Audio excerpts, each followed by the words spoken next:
My name is Katie-Lyn Bunney. I'm the education coordinator for the Monarch joint venture. Did you know that monarchs have many predators in all stages of life?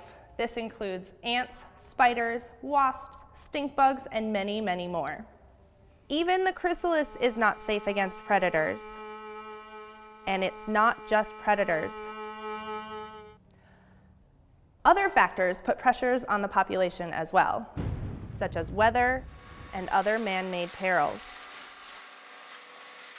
Each female is capable of laying between 300 and 500 eggs in her lifetime.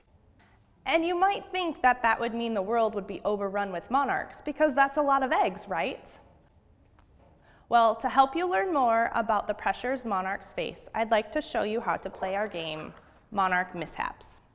To play, you'll need the game board, the spinner, the data sheet, the egg cards, caterpillar cards, and adult butterfly cards.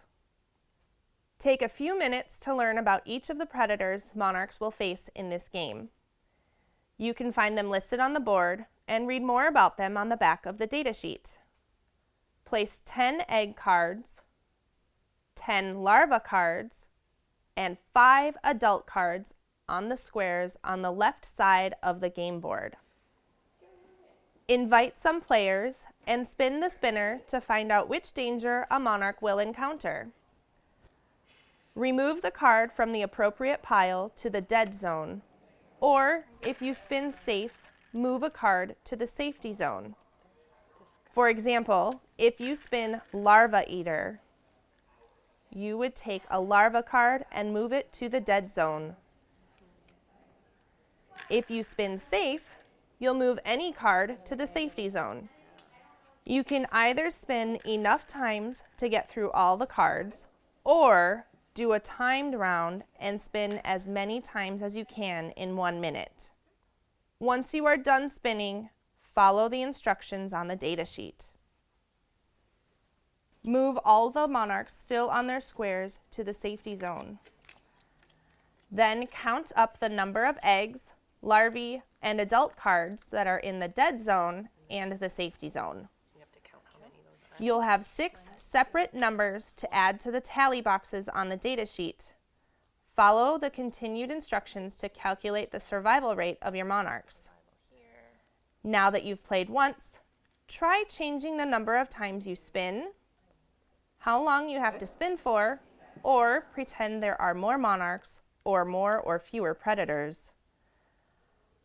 How do these things change your survival? Try graphing your different rounds on a piece of paper with the survival rate or number of monarchs on the y-axis and the rounds on the x-axis. There are also some discussion questions on the data sheet you can use to think about other scenarios. One pressure that is not represented here is availability of milkweed, which is the only host plant for monarchs.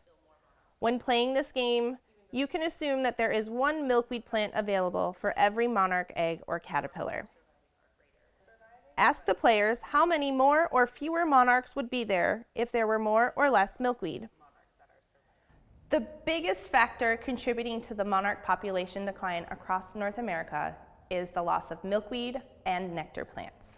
The best thing you can do to help monarchs is to plant more habitat. This will also help native bees and other pollinators. What you do matters, so thanks for helping pollinators.